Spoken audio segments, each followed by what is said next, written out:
Brilliant. Okay, so I'm going to give a quick introduction to Durham for anyone in this room that doesn't know him. First off, I'm going to put out this statement. He is Australia's Mike Boyle. Similar in appearance and similar in what he's done as well. So Durham, obviously the owner and head coach at Core Advantage. Core Advantage came about around 1999. So it's an idea that's been constructed over a long period. And then plus on that, 27 years of coaching experience. And when I look up to athletic development and a business owner and a coach and just an overall individual that I guess all young coaches would aspire to be in the position of, Durham is probably at the forefront of my mind there through his work with Basketball Vic, Basketball Australia, and his work at building up Core Advantage to being Victoria's premier athletic development facility. Currently, I know there's people trying to challenge you, Durham. I'm one of them myself. There's a lot of road to catch up on. Getting busy. That's it. So I'll swing it over to you, Durham. If there's anything else you want to introduce about yourself there. One little thing, and I'd say this if two of my staff weren't here. I think it's really important to state at the outset that the only reason for our success has been our amazing team. So I'm here talking today, but the reality is I've got an amazing business partner in Jacob Tober, who none of it would happen without. I've got an amazing founding driver in my brother, Thomas McInnis, who huge part of the business, and our incredible team of people like Patrick Wilson, Josh Kiley, Haley Campbell, Meg Rogauskas. We've got Joel San Jose. There's a whole team of people that go towards me getting to stand here looking smart. And my guys will know that I'm going to talk about some good stuff today, but I'm chock-a-block with flaws because they know them better than anyone. So I just want to be clear about that at the very start. Yeah, thank you. And it's great. You're like humble. Humble is the first thing that comes to my mind there. And it is a team environment, what we do in strength and conditioning. And it depends on the contributions from everybody, which is fantastic. Now let's rewind. We're going to rewind all the way back to the beginning. Coming into the industry, who was your biggest influence and why? There's a few. I'm going to give an answer that's going to make me sound like a bit of a wanker, but I think it's an important answer to give. Socrates was my primary influence.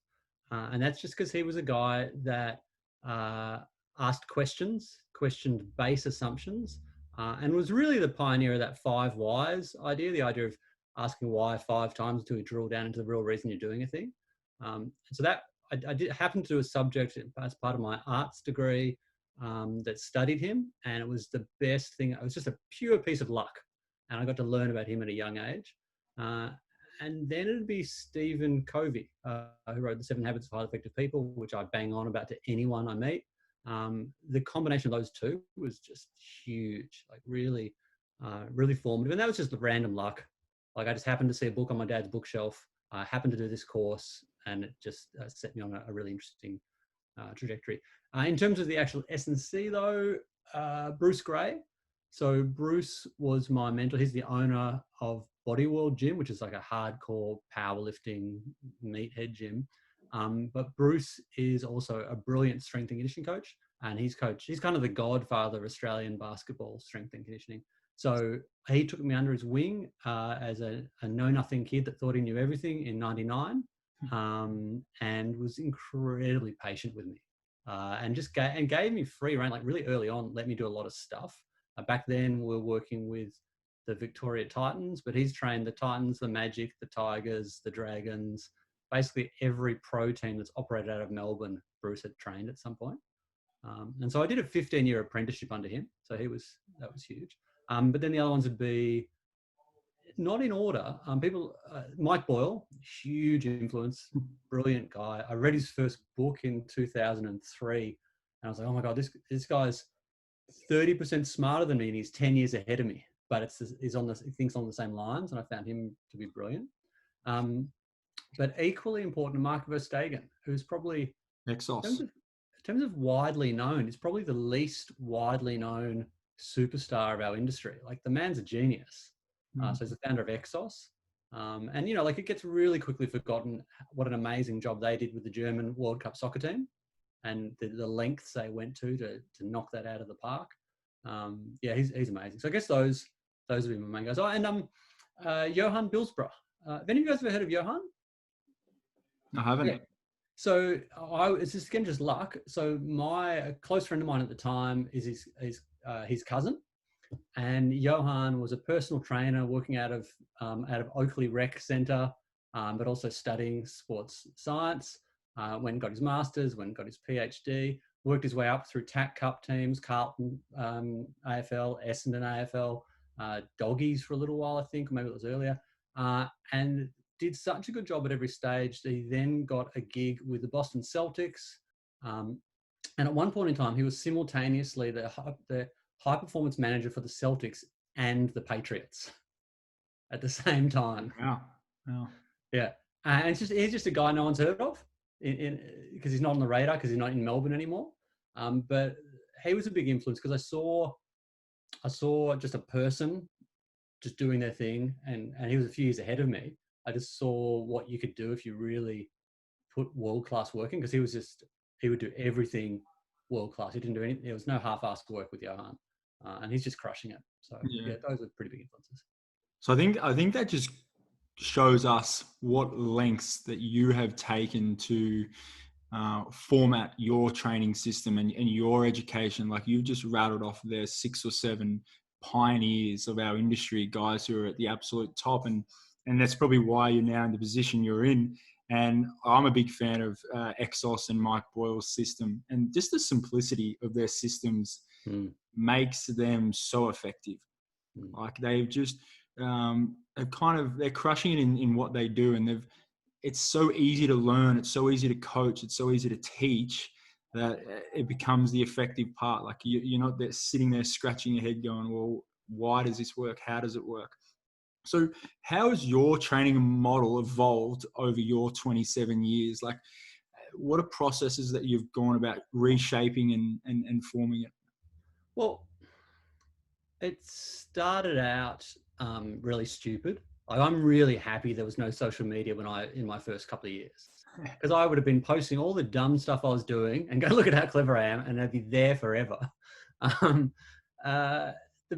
the big evolution, I suppose there's a few things. I think learning where square one really was probably the biggest evolution I made, in the sense that when I started, I thought square one was squatting a plate on each side. I was like, oh, well, that's where everyone should start. Start with a plate. That's a decent amount of weight. And then a year later, I'm like, oh, you know, I actually, based on experience, I now think squatting 40 kilos is actually square one. A year after that, the bar.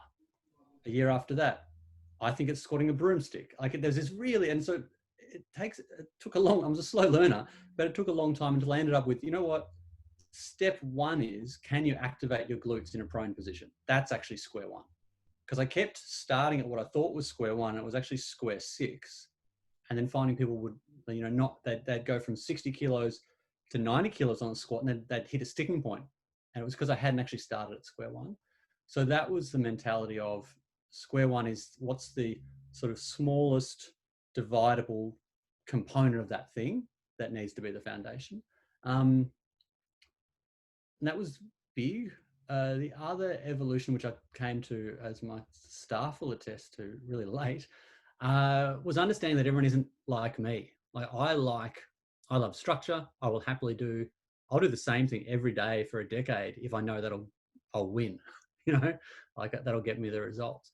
But not everyone's like that. And I think, yeah, part of it was this idea of, I've always hated variety for variety's sake. You know, like, there's a personal trainer that I used to know, and every workout would be completely different to the last workout. And I just hated that. And when I asked him why, he's like, oh, that way they still need me because they don't have the program. So the program was the reason they were training. And I was always kind of the opposite of, I want to keep the goalposts where they are, do the same stuff. But I probably took that too far. And the epiphany was a couple of years ago. I saw uh, a former athlete of ours training with an Insta trainer, where they're doing all the fancy stuff that looks great on Instagram. And I was like, I'm missing a trick. And the trick was that how I now think of it is workouts are like meals. So a meal should, number one, be non-toxic. It shouldn't kill you. It should, number two, be nutritious. There should be value in the meal. And the third thing is it should be tasty. And I was guilty of us serving up organic, free-range, boiled chicken breast and broccoli, and then wondering why people were going for burgers somewhere else. So it's that thing, that evolution has been, make sure it's non-toxic, so safe training with a high ROI, but also make sure that it tastes good. And so how do you change that? How do you change it but keep it the same? How do you switch things out to keep the variety up? So I was probably neglecting the human element of that a bit. I was just assuming other people were like me. And then the other one was I was too much of a control freak early on, because I was like, I know the best way. It has to be this way. And I was like that in a whole bunch of different ways. And you get to a point where you realize it just doesn't work that well. So I'm much more into autonomy with our athletes. And I'm much more into autonomy with our coaching team as well. Because our team are smarter than me at a whole bunch of stuff. So it'd be stupid for me to go to all this trouble of hiring smart people and then be dumber than them at a thing, and then not giving the autonomy. So yeah, that autonomy piece. So you've kind of given me the platform there into a question I was going to ask, and we'll jump on that now. Yeah, sure. And it is, how has everything changed since social media came to the forefront of our industry? Like you were doing this before Instagram was a thing. Like Instagram's only built up over 5 years. And as you say, Insta workouts and Insta fitness celebrities, they're kind of the shine and the gloss of what we're doing. And we all look at it as educated S&C coaches, and we have a bias towards what we do, of course, but we look at it and go, how come they have 50,000+ followers and their post of a booty band workouts getting thousands of likes and thousands of comments, and we're here posting really good informational stuff that people can use for their betterment, and we're lucky to get a couple hundred interactions with it. And I guess it's all your reach and everything. But going back to the question, how has social media changed our industry? I think it's a double-edged sword. So it's changed it for the better, in that we can easily see what everyone else in the world just about is doing. So that's really interesting. So if you have a good compass in terms of your principles, you can navigate and learn heaps really easily. So, in 2003, when I just started out with the Dandenong Rangers in the WNBL, I wanted to learn more and meet people. But that required, if I wanted to go see what someone else is doing, I had to generally had to try and get their phone number from someone. So I'd have a connection. It might take me 3 different connections to get to that number. I then had to call them and really politely ask them, would it be okay if I came down and watched them do a session? And I'd have to organize the time. I'd have to go down there. And so there's a lot of friction there. But the upside of that was that when you were sitting in somebody else's house, in their gym, you were very polite about what they did, and you took the time to ask good questions. Whereas we've got this weird thing now where we just see a 3-second grab of someone else doing a thing, you go, oh, that guy's an idiot. So it kind of plays into our worst instincts in a lot of ways. But I think the biggest benefit is we can access knowledge, we can connect with people, we can meet people. The biggest problem is that it rewards people who are controversial. So if you say real end range extreme stuff, there's no payoff for nuance. And it rewards a lot of trick shot. I call it trick shot strength and conditioning. So imagine if it was sport, and the internet was flooded with people doing their trick shots, but people thought that was actually good training for basketball. Like that's kind of what Instagram is. So it's this really complicated exercise that you've set up. It's like, yeah, but probably you should just learn how to coach a squat better or a lunge better. Just do some fundamentals. But if if one of us posts a great post about how to do a squat, like no one's going to watch it. So it rewards. It's just like it just rewards exciting looking stuff, the novelty, which is a bit of an issue. Yeah. And what are some steps you took throughout your journey as in the S&C world to build your reputation, and how important is it maintaining the reputations that precede us? Okay. Well, I didn't take any steps. Mm. I just did my best at everything. But I did have a Mike Boyle idea in my head for a long, long time. And his idea was, imagine that that someone has a live feed of your gym and they're just watching you coach. They can't hear the audio. You can't justify what you do. People, the whole world is just watching you coach and they're judging how you go about it. And I really liked that idea of just constantly acting as though you had to really just do a great job without being able to justify why you did stuff. Yeah, we're putting on a show. Yeah, but sort of not putting on a show.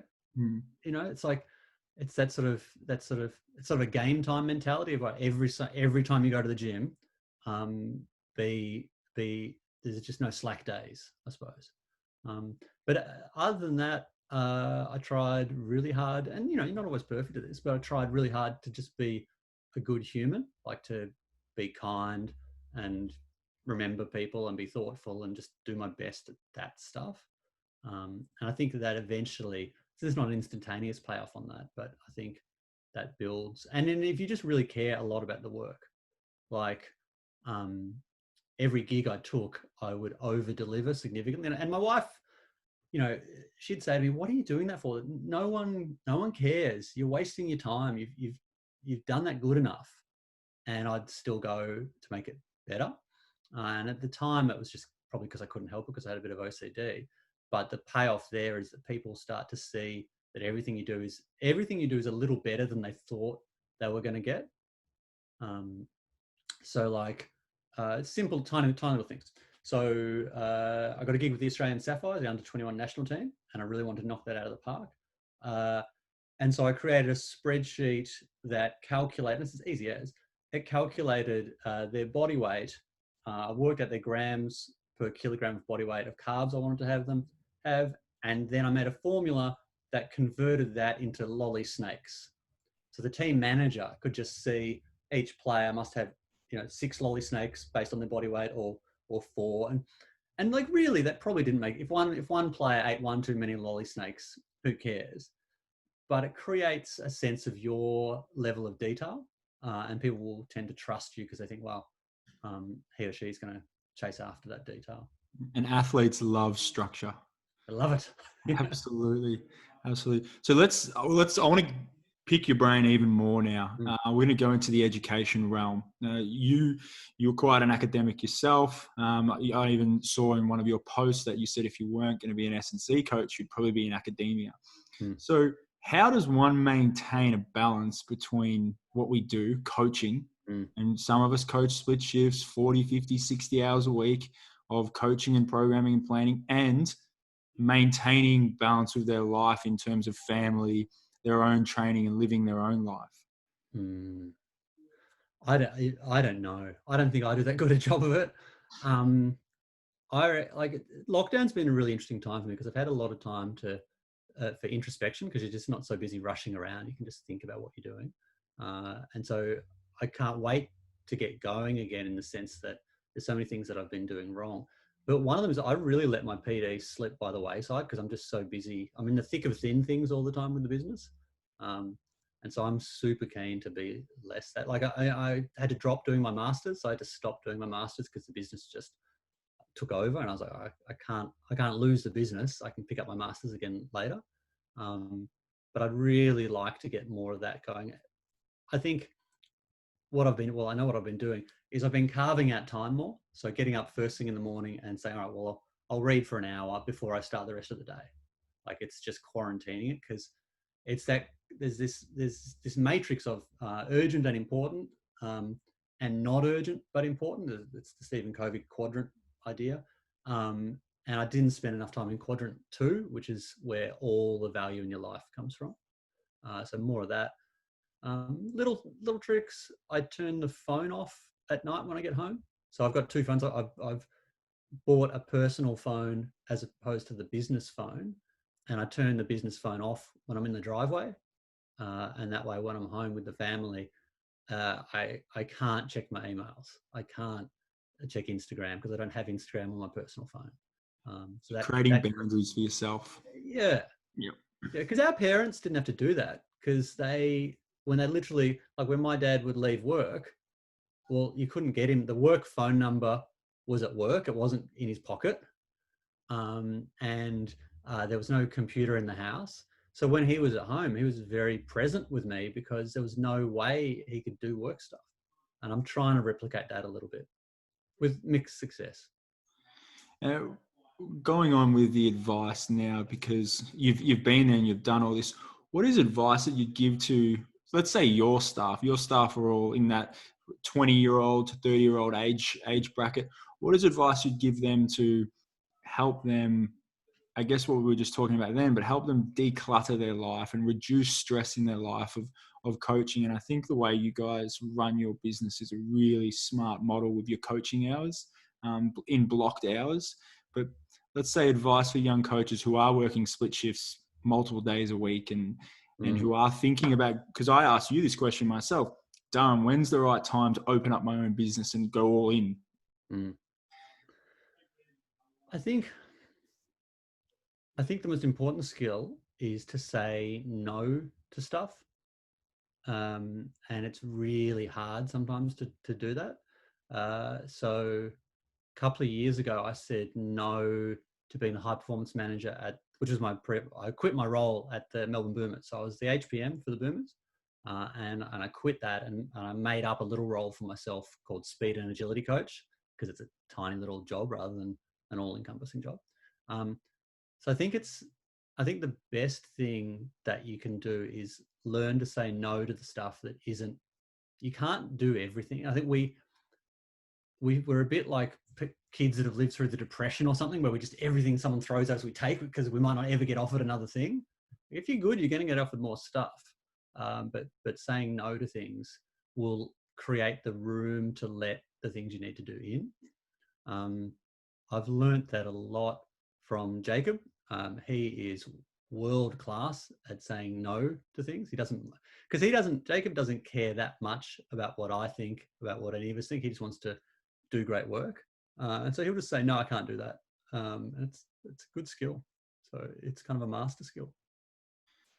Absolutely. I think you're spot on there. And I've been guilty myself of juggling too much and just trying to take everything on. And yes, I can do this. And at the end of the day, you create more stress for yourself and your output diminishes because you are trying to do too much. And it becomes a complicated life for a young coach.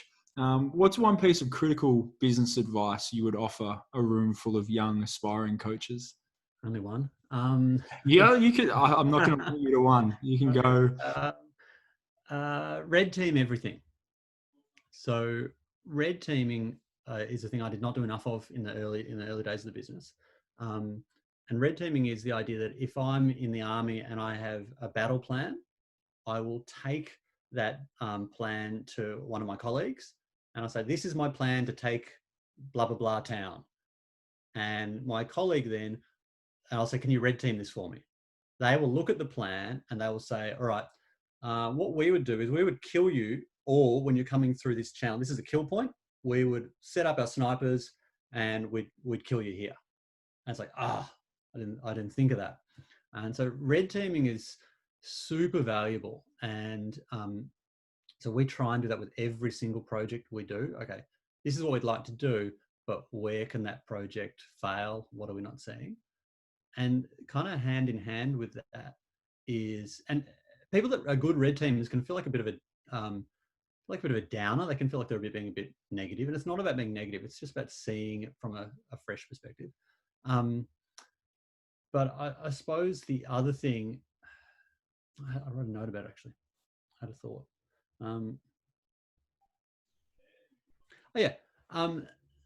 So there's the red teaming, but then there's also asking yourself the question, what does it look like if we win? So you get so obsessed with winning with a project that sometimes strategically you should actually be saying, oh, we shouldn't even be doing this project. I'll give you a classic example. There was an athlete that, an Olympic level athlete that desperately needed my help, but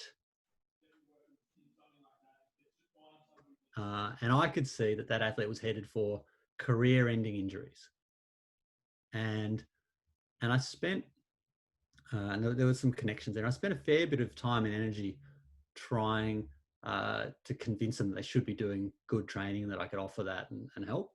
And then at some point I went, so what do I win if I win this game? I'm just going to get this athlete who doesn't particularly want to work with me, who I don't actually particularly want to work with, to come and train with me. So it's that kind of thinking of, there's just some games where, yeah, we could win this, but what it's actually going to, business-wise, it's going to make us $300 a year, but it's going to cause all this stress. So yeah, those would be my big ones, I reckon. You told me an awesome story just the other day about one of your current interns, how they came to the interview process. And I don't know if you want to share this story with everyone, but Yeah, sure.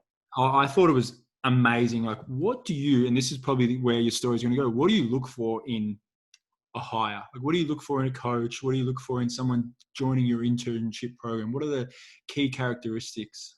I'm looking for certified nice people, like just good humans, who I think don't have a blind spot about their Dunning-Kruger effect.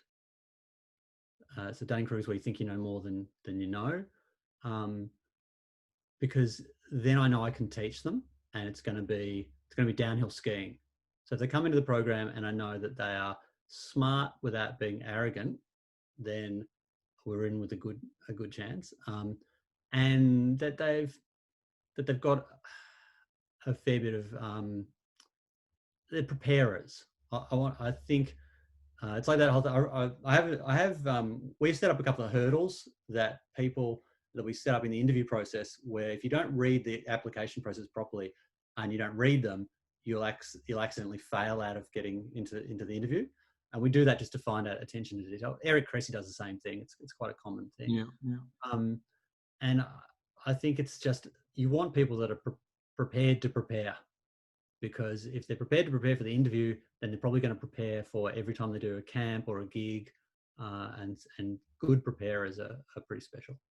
And just people that are smart and fun to be around. You want the sense that I now have a real responsibility when I add any member to our team.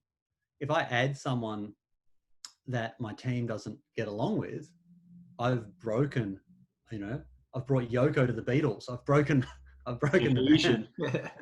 band.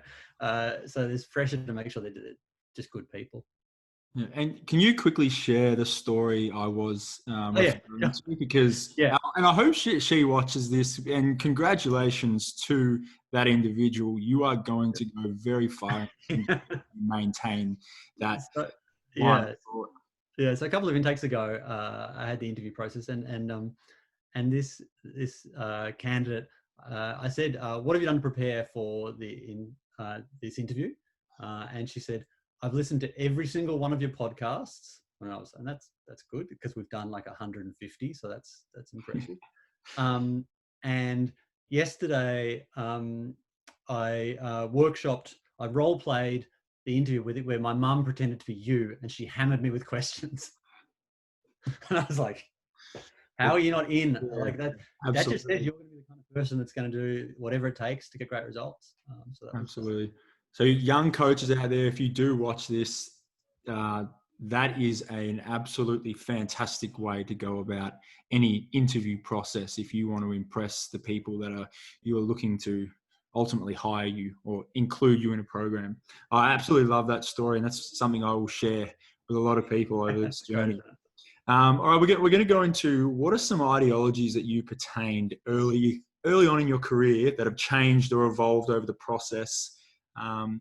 So some mistakes that you made that you would encourage others to make. Like, go out and make these mistakes, you'll learn. Yeah. Mistakes that I made that were good mistakes. I hate all the mistakes I made.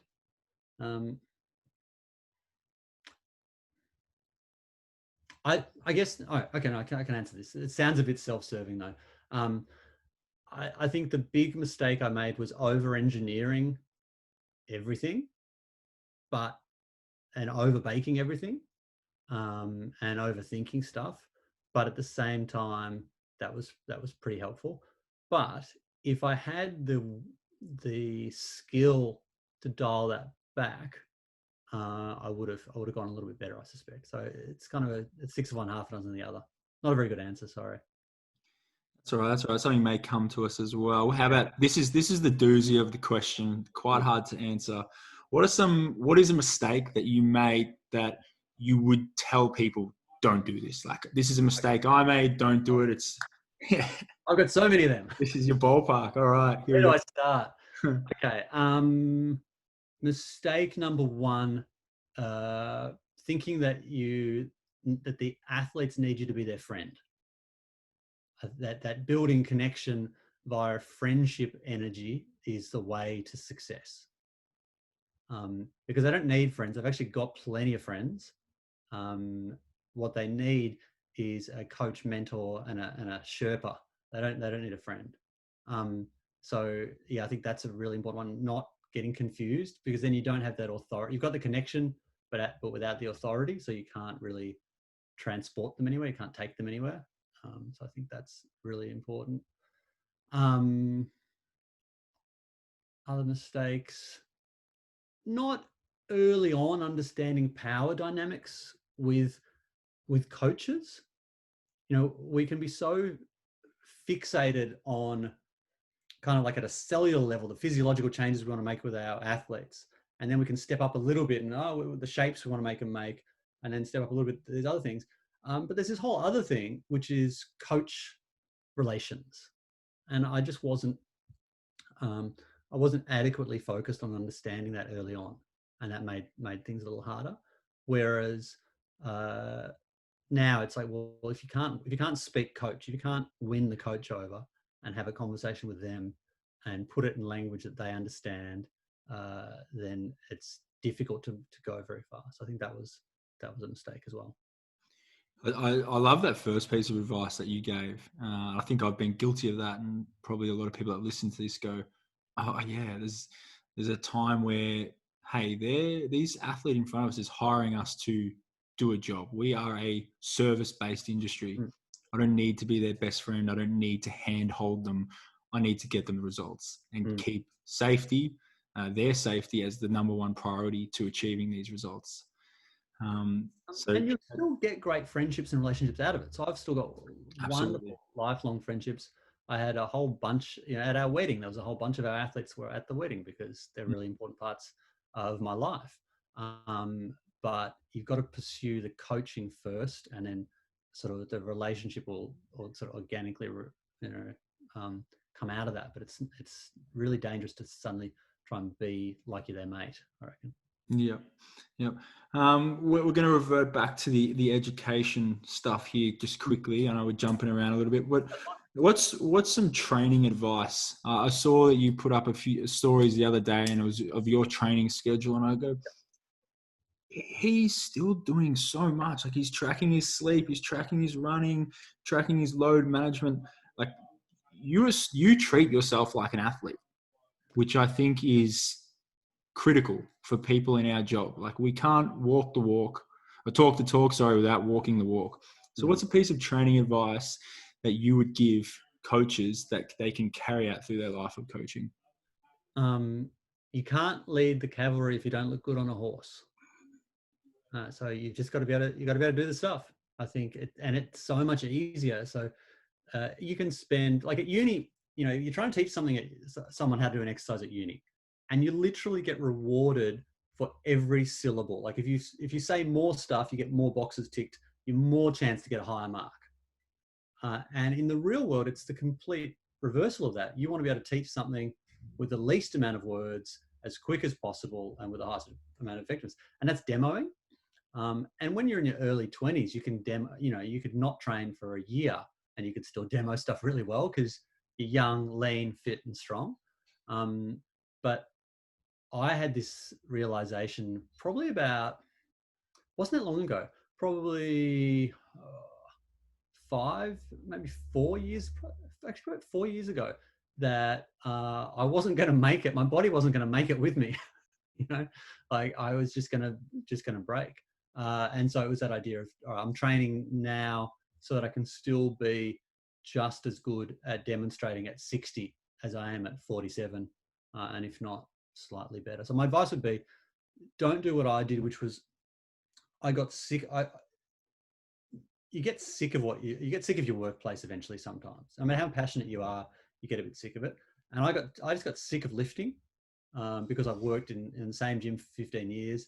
And, gyms are weird places, that weird sort of combination of insecurity, narcissism, showboating. Like gyms are an odd place.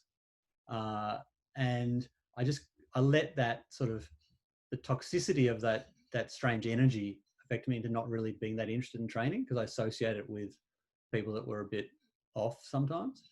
But don't get sucked into that because it meant that I stressed a lot more than I should have. Once I got back into training properly, I was like, oh, I just sleep better. I feel better.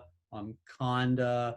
I can do this stuff. There's just so many benefits. And it's just an interesting, I treat it as an interesting hobby. So like I'm a crap runner, as our 1K time trial demonstrated. I got smashed by my staff, but I still enjoy it. But the trail running, maybe we should put that on one of the challenges. Oh, we should let's put that on. Yeah, let's do it. I've done a trail run. I absolutely love it, and trail running's beautiful. Yeah, something that I definitely want to get back into when we're finally allowed to do the things we want to do. Now, what you said there leads me into my next question perfectly. Is strength and conditioning, being a coach in our industry, is this a lifelong career?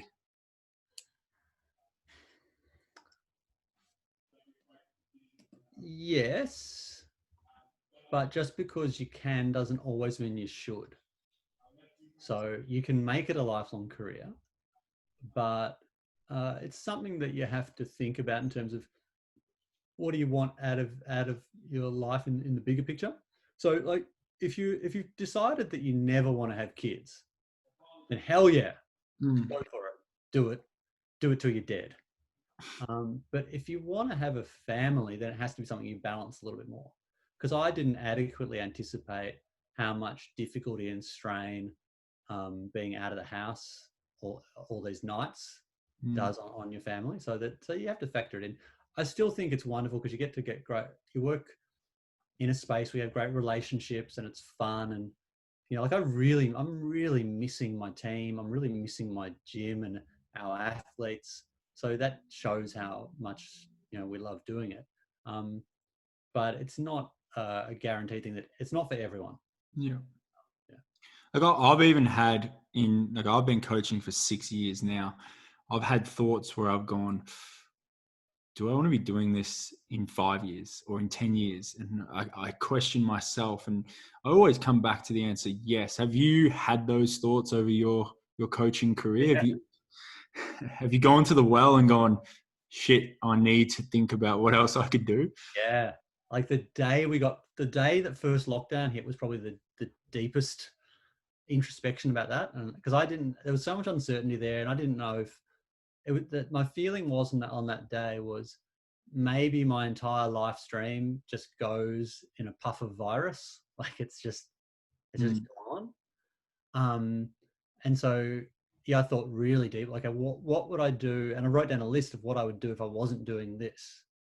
And it was academia, high performance consulting with organizations, and a couple of other things. And at the end, I was like, well, I actually much prefer what I'm doing now. I get to do a lot of really fun stuff. So yeah, but over the years, from the time I decided I wanted to do Core Advantage until lockdown, so that was probably, it was 10 years. I don't reckon I thought about it once. Yeah. I was just like, I am going to do this, and if it's not awesome, it's my fault, and I just need to do it. But then lockdown hit, and I was kind of like, all right, let me actually step back a little. Yeah, I've thought about being a landscape gardener. That'd be nice. I know I love being outside and working with plants. And I realized I can't really cut things that well, so I'd be terrible at it. So that was thrown in the bin. Right, last one from me. Now you sat on this brilliant idea and this company that you've built up for 10 years, like you just said. Why did you sit on it for so long? And what would you say to the individual who's umming and ahhing, thinking about, oh, what do I need to do to get my career rolling? And is a lengthy period under one coach or in one gym good for me, or is it harmful to where I want to be? Like, Mm. Yeah. I sat on it from 99, like in dawn of the year 2000. I got up at 5 and I went and watched the sunrise, and I was just like, okay, it just seemed like a really momentous. I was like, if ever there's a year to get up and set a goal, it was, 99, yeah. you know. And so I did that, and I set this stupid goal of having the best gym in Australia. And I didn't even know what that meant back then. I had no idea, but I just set that goal. But it kind of, I think it just sat there for a long time. My thing was, I didn't feel like it was right to open up my own show until I had really worked everything out. Because I was a late bloomer. Like I was quite, I think, immature in some ways. And it just took me a long time to get certain things. And I was quite worried about how I'd go coaching coaches. And there's all these different, managing people, all these different things. So for me, on my particular journey, it was pretty good that I didn't start much sooner. But what I'd say for most people is, again, I feel like I'm circling back to the kids thing a bit, but I'd say do it before you've got a family. Yeah. Because I was able to put 60, 70 hours a week into work and just go hell for leather pre kids, but your life just changes. You've got other stuff you've got to do, and you can get a lot more done when you're getting good sleep every single night. So yeah, that's what I would have done. I would have gone hard early, build a business, and then been able to just kind of run it. Whereas I did it the exact worst way of doing it, I think. But, yeah. I'm going to be selfish. I'm going to ask one more question before I Sure. throw it out to our audience. The conversation people have with themselves, do I pursue the elite sector dream? Like time and time again, I'm sure you've had young coaches come through your internship and ask you to pick your brain and go, Durham, I want to work in the elite sector. That's the holy grail of S&C. What do you tell people about pursuing their dream in the elite sector, where we know there's so few jobs, and then the security of those jobs is very circumstantial? Or do you say, here's the private sector, or can you juggle both? Like, what's your stance there? Because we had a strong one from Jamie Smith last week, so I thought I'd ask the question. Yeah. I don't give out a standard piece of advice on that, because I think it really depends on who you're talking to and whether I think that they have a good shot at it. Yeah. Because the brutal part about the elite sport thing is no matter how good a job you do, you're going to get sacked a couple of times. And you may not get a chance because politics get in the way. And the other thing is that people see the elite as the elite, but in a lot of ways, you get to run a more elite program when it's lower stakes. So I'll never forget, I was at, it's a long answer, sorry, but I think it's worth it. Yeah. I was at a hamstring seminar run by Suki Hobson. Do any of you guys follow Suki? Yeah, Suki, she is the pinnacle of rehab. Suki's great. She's great girl, great coach. She won an NBA S&C Coach of the Year last year in the NBA. She's with the Milwaukee Bucks now, and she's just terrific. But she was running a hamstring seminar, and they were talking about how at Essendon Footy Club, in terms of the training regime, and she just off the cuff mentioned how in a shortened week they didn't do leg day. I was like, what do you mean? She's like, oh, well, they just, in those shorter weeks, there isn't really, it wasn't her call, But in the shorter weeks, there wasn't really time to do lower body training because I was too worried about them recovering the next week. And you're like the biggest rock, the first line of defense against breaking down is maintaining a structural base. There's nothing more important than that. And they would just skip it some weeks. So some weeks they'd be coming in off a 14-day gap between leg stimulus, which is stuff you just wouldn't do in any level. It's just so bad. Yeah. And it was one of those moments of, wow, like they look all everything looks fancy from the outside. Core advantage included. Everything looks, Jacob says, everything looks fancy from the outside, but generally it's a shit show on the inside. Yeah. That's just how it always is. And so pro sport's a bit like that too. That there can be all these things where you get in there like, oh, we could fix this, we could fix that. So I do try and paint people a realistic picture that it's the pinnacle in terms of everyone around you go, oh, blah, blah, blah, I was working at blah, blah, and you feel, kind of fancy. But the work itself might not be as satisfying. Whereas sometimes, like in my Boomers situation, working with Guy Malloy, who's a brilliant head coach, I had total control of what we were doing. I could say, we're going to change this, we're going to do that, because I was the HPM, the rehab coordinator, and the strength and conditioning coach. But also built off your reputation. Like this took years. Yeah. And it took it's another little bit of a tangent, but it's probably an interesting one to talk about. It took a gamble as well. So first year in working with Guy, he wasn't completely won over with me. I'd known him since 99 because he was an assistant coach when I was an intern with the Titans. So I'd known him for a long time. But it took a gamble. It wasn't that he didn't like me or didn't think my work was good, but we just weren't that tight. And we were coming up to this, we'd been given the worst schedule in the league. And the schedule was, we had 3 consecutive weeks of back-to-back games, like a Friday night game, Saturday Arvo game one week, and then a Saturday night game, Sunday Arvo game the week after. Like it was really packed. And I knew we were going to break a number of players and perform poorly. So I took a gamble. I said, I could have taken a back seat and just crossed my fingers, but I went on the front foot and said, hey, this is a disaster waiting to happen. We need to do this, this, and this. We need to cut back this volume. We need to do that. And he said, to his credit, all right, specifically, what should we do? Like, what drills should we do? What should we not do? How long should we run the session? Like, he gave me total responsibility. Like, if it went wrong, it was going to be bad for me. It really put my neck out. And we crushed it those 3 weeks. And it could have gone the other way. But my calculus on it was, if I'm not going to win him over just by sitting back. If we do this and it pays off, the rest of my life working with him will be easier because he'll trust me forever. So I was like, I just went in and got that trust. A bit of a tangent, sorry, but I think it resonates really well. Like I get asked often, Jarrad, I want to work in elite sport. And I say, well, I'm probably not the best person to ask because I haven't gone down the elite sport pathway, but I can give you one piece of advice. And I say to them, okay, you're doing an internship at AFLW, VFLW, VFL, AFL. You've got your foot in the door. Now, what part of the program are you situated to? Like, I'm in conditioning. Okay, well, go up to the high performance manager or the conditioning coach if you're just an intern and say, hey, I wrote this conditioning program for the team, even though there's a plan in place and a probably 99% chance it won't change. I wrote this conditioning plan for the team.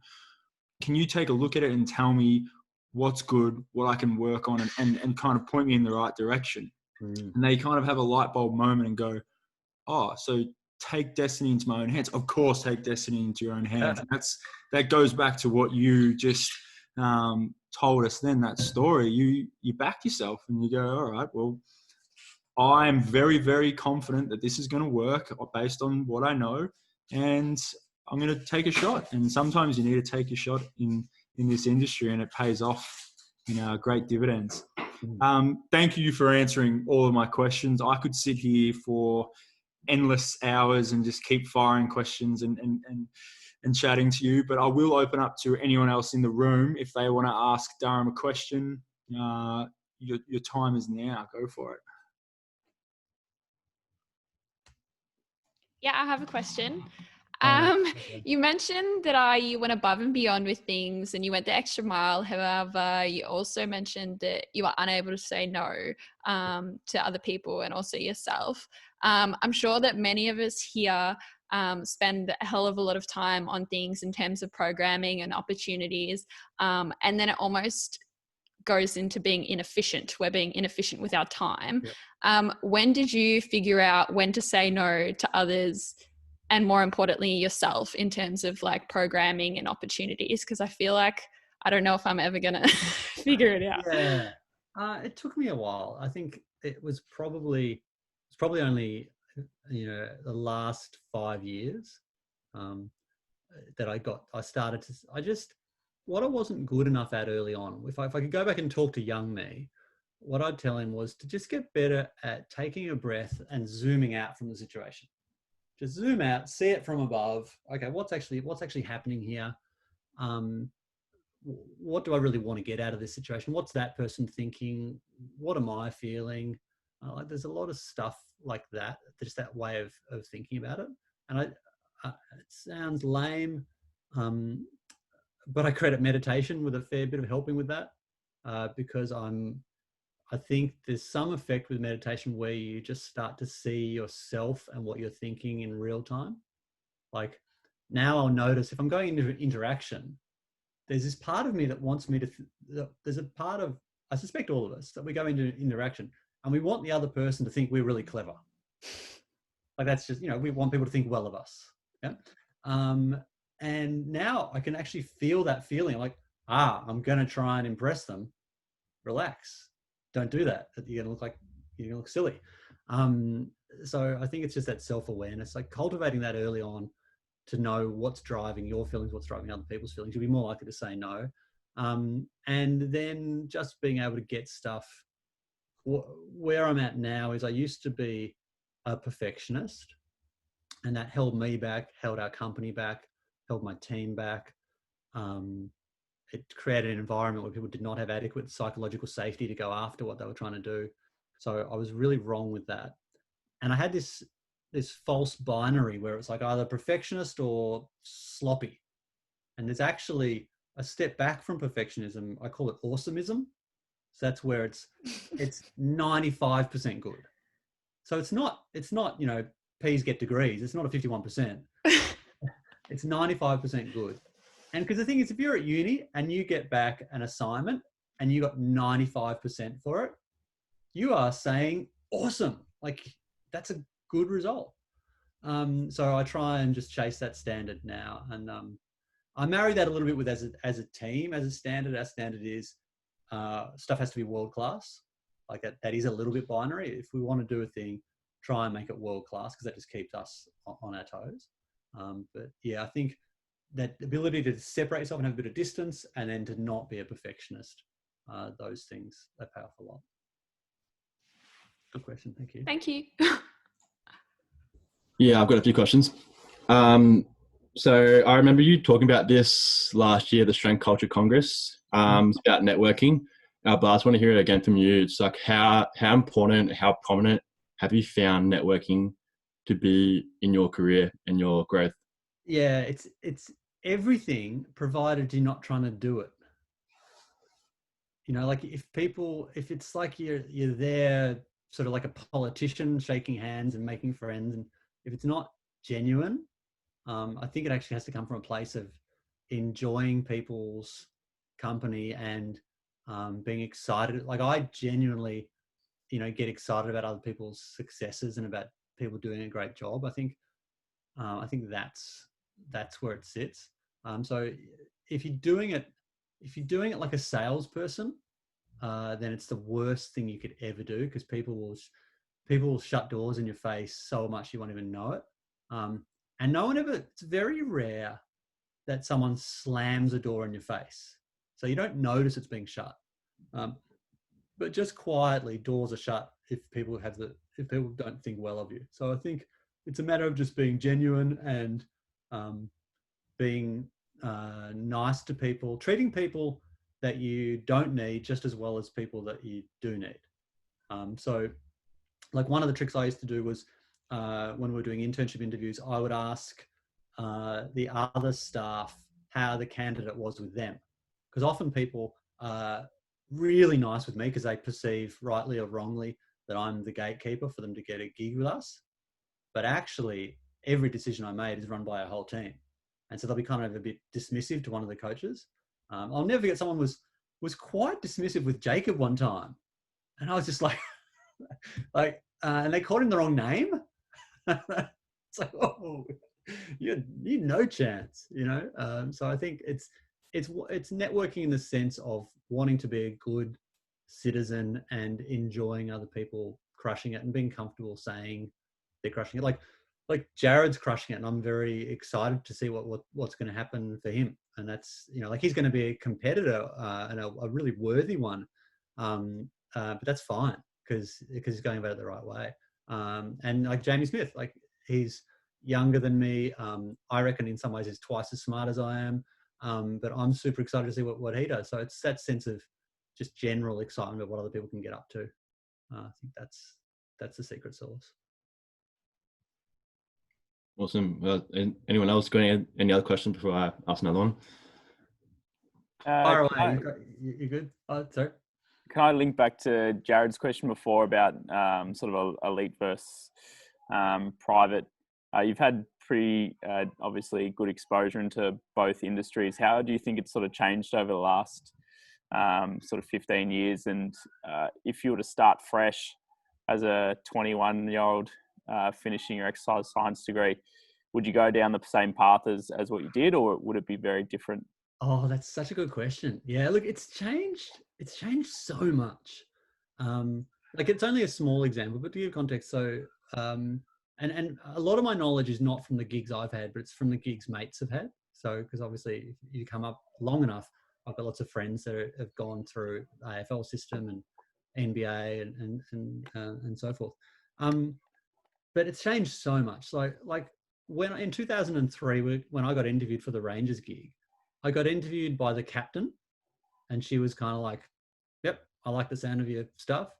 I rang the CEO up and I said, "Hi, I'm your new S&C coach." And he's like, "Oh, cool. Do we have one of those?" I'm like, yes, you do. And he said, "How much do we pay you?" And I said, and I named the amount that my predecessor had gotten paid. He was like, "Cool. All right, good. Glad to have you on board." Like, it was so casual. And now it's so formal and so political, and it's so subject to the politics of where you are and to the dynamics of the sport. There's some, like, for instance, the changes in soft cap spending. So there was a while where it was quite commonplace for the HPM to be getting $500K a year in the AFL. There's quite a few guys getting that big amount of money, and that's probably going to become less commonplace in the future, because the way the soft caps change things, it's going to be more likely that clubs are having the mentality of, well, we're actually better off getting 2 top operators for 200 than 1 for 5. We'll actually get more value out of that. So I think you've got to decide the probability of success, and if you want to spend your time doing that, and most importantly, are you actually going to enjoy it? So some of the happiest people I know are not doing those gigs, and I think most of the time it's kind of like the guy or girl that makes it to the HPM role and gets the jackpot is doing really well, but everyone underneath is still not doing that great, and it's just so much stress. There's just a lot of weekly, and it's a high pressure environment, which some people are going to love and some less so. A friend of mine, Tennille Hay, works for Maribyrnong Sports Academy, and she's one of the happiest people I know. She's got a great gig there. She works, she's got like a 9-to-5 gig, not even 9-to-5, 9-to-4 gig, and she's really happy, and she's getting to do elite work, but kind of on her terms.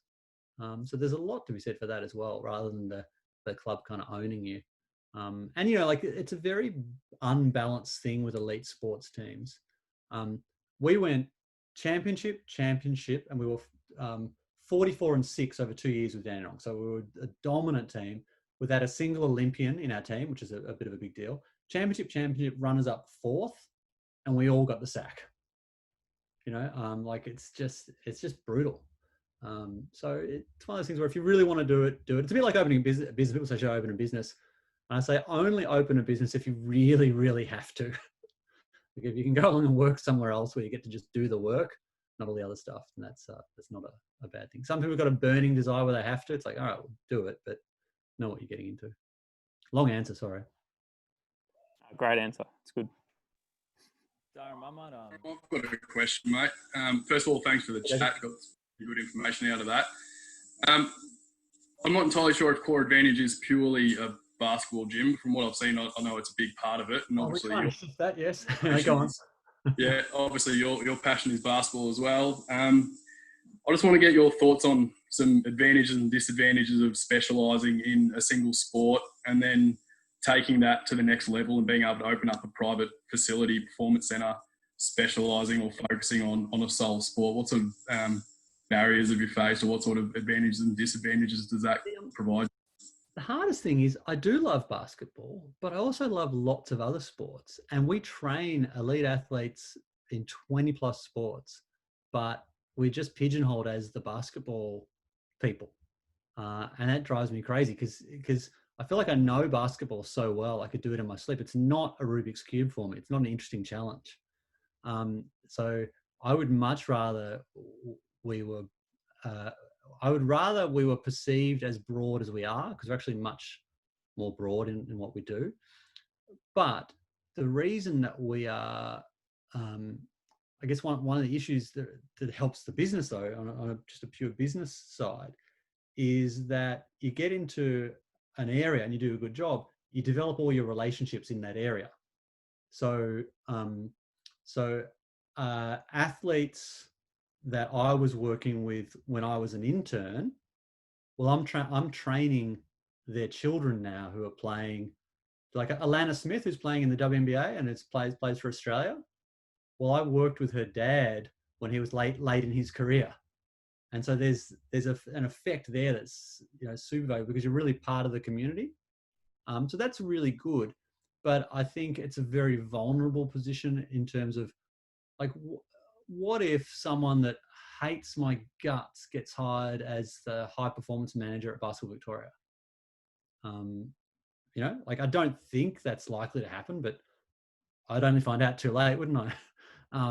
So I think diversification is actually, it's more fun for your coaches, because I can tell you that our coaches love working with different sports. We have so much fun with it. And I don't know, there's certain sports I never would have thought we would love coaching so much. And the boys might chime in here as well. But like, we love coaching swimmers. Swimmers are great fun to coach. And we never would have thought that, because you've got this, I'm a really big fan of CGS sports, centimeters, grams, and seconds. Because when you make an improvement with a CGS athlete, you notice it, they get a PB that weekend. There's almost a one-to-one relationship between their athletic performance and their sporting performance. I've had the experience of making a basketballer probably 30% better athletically, but their stats didn't show it. And so there's less of direct linkage. So probably I'd be more, if I had a time machine, I'd be more diversified, and I'd have a way of manipulating the perception of our diversity, because even though we're now well diversified and have been for the last 4 years, people still think, I've literally had people say, but you only train basketballs. I'm like, no. So yeah, I think diversity is the win. There are advantages in being a specialist, but the disadvantages outweigh it. In terms of athletes that you have at Core Advantage, just out of curiosity, do you guys have any skiers? And I know that's a bit of a weird question. No, it's not a weird question at all. We've had one skier. Yeah. So not many. Yeah. And how did you find your experience working with them? Pretty easy. I think skiing's pretty easy to condition for. Like, just get them strong in their lower body, get their balance good. They're not that different. You don't have to work that hard on the upper body stuff. Yeah. Cool. Pretty Thank you. Yeah. Cool. Hey, Durham, I might chime in just on the back of talking about the basketball stuff. I think basketball is pretty unique in the sense that even at the semi-pro level, it's quite common that you won't have any high-performance staff working within the teams. And obviously, you've got a huge amount of experience both working in basketball programs and attracting them privately. I'm just wondering, what are your thoughts on the direction of where basketball is going and where S&C will have a place within that future? And what advice would you give someone who's looking to break into the basketball sphere? It's a good question. I don't know where basketball's going, because we are now in a position where we're better able to service basketballers and deliver great S&C to them than we ever have been. But at the very pointy end, we've actually got less of the elite ones than we've ever had, because their schedule is so full now that literally they just can't fit us in. And so there's this problem where, we'll work with an athlete, we'll get them really good, they'll make the state team, and they'll say, I've made the state team. And then they'll say, by the way, I have to quit. I can't train with you anymore. It's like, but you just made the state team. Like, you need this stuff more than ever. And basketball has this deep-rooted problem that stadiums need to keep the lights on. So they need to run it. They have salaries to pay, bills to pay. They need to run competition 48 weeks a year in order to keep the whole thing afloat. And it's just this thing where, there's just not a lot of time for the kids. And probably the last 10 years, there's been an explosion of private skills providers. So 10 years ago, there were 3 guys in Melbourne teaching you how to shoot or dribble better. Now there's 500. And so those guys are taking up all the extra nights, because parents and kids make the link between, if I want to get better at basketball, I should get better at shooting, because that's what the game's made of. So it's an interesting space. It's a bit of a frustrating one. And I think the problem is with basketball is you can get away with being weak and you can still perform quite well. You can be long and rangy, and if you're athletic enough, you can do well. Whereas a sport like rugby, that's actually, like, we should all be working in rugby, AFL and gridiron, because those sports, if you don't do your S&C properly, you break. So those guys need you, whereas we're a nice to have, not a must have for basketballers, in their opinion. So but the trick with working into it is just, do good work and you'll get a little bit more business out of it. But it is a tougher, I think I thought it was going to get better, and it's actually gotten worse in terms of them being overtrained. They just train so much. Our junior basketballers do more hours per week on court than our Olympians, by probably double the hours. So that is a bit of an issue. Final thought too on that, and just a bit of a rant for me, is you can't do as much of the cool stuff that you want to do with them because you're so concerned about how overloaded they are with ground reaction forces. These are kids that are playing an indoor sport. They're not getting much vitamin D. They're playing Monday morning, Monday night, Tuesday morning, Tuesday night. They might not have a day off the whole week. So they're actually a bunch of stress fractures waiting to happen. And so even if you assess them as biomechanically appropriate for doing a plyometric program, it's like, oh, but would you? Because and this has actually happened to me, is someone who was doing absurd training volume because every coach wanted them to do everything.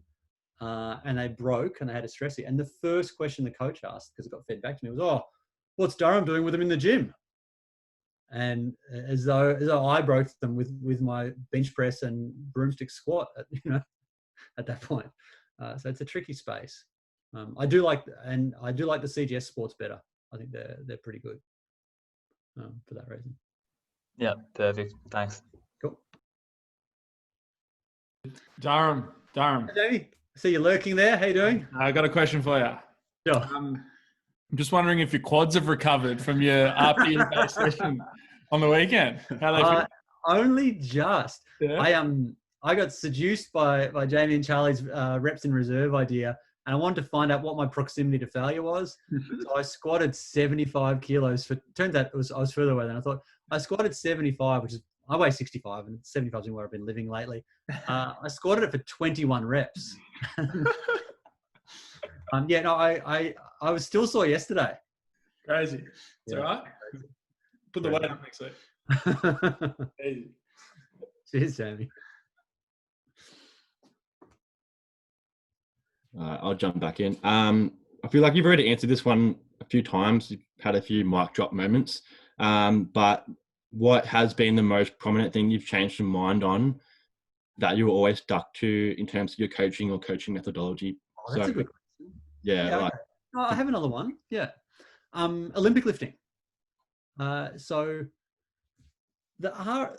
the return on investment for Olympic lifting for most athletes in most contexts actually doesn't stack up. If you were an investor, you would not make that investment, because the amount of time it takes to get them better compared to what actual improvements you make, it doesn't quite stack up. And I made the mistake of seeing that investment in isolation. And so if you just chop it out and go, okay, let's just look at this. All right, how much better is learning to clean actually going to make this person at their footy or basketball versus what's the risk they could hurt themselves and the guaranteed loss of time? Like, it just takes a long time to get that stuff right. And so for a long, long time, I stuck to my guns. And also I have this gripe that almost no one in the history of non-Olympic lifters doing Olympic lifts actually gets terminal hip extension. You get this little pulse, but no one actually extends the hips properly because they're too busy worrying about the catch. So that's just a little gripe I had with it as well. But the mistake I was making was I wasn't seeing the situation broadly enough. So yeah, the ROI on that particular Ollie lift probably doesn't quite stack up for most people. Sometimes it will, but for most people it doesn't. But what's the single most requested thing from our athletes? Like, our athletes don't ask for much. They just come along, they do their thing. More athletes ask, can I learn how to do that, when they see someone doing Olympic lifting than any other movement? Like, it's the tastiest movement. You know, I'm talking about the meals analogy. It's the tastiest movement, and I had turned my back on it. And so, yeah, that's probably the biggest change. It's just understanding that we should chuck that in there because it'll help a little. It'll help with their buy-in a lot. And what I do think from a technical point of view is I suspect what I've noticed is that when we do our Ollie lifting, the Ollie lifting itself never gets that heavy to make that much of a change, and they're not that great at it. But I do notice a significant improvement in their squats and in what we call a core lift and their trap bar deadlift, because I think we're getting that impulse to move, that intent to move dialed in better. So putting that in more programs. Still, because we've got such a young population, we don't do it with everyone. I don't think it's as an advantage to rushing into it. But yeah, that's probably one of the bigger changes.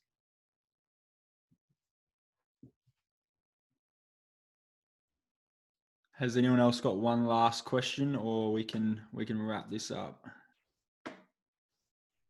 All right.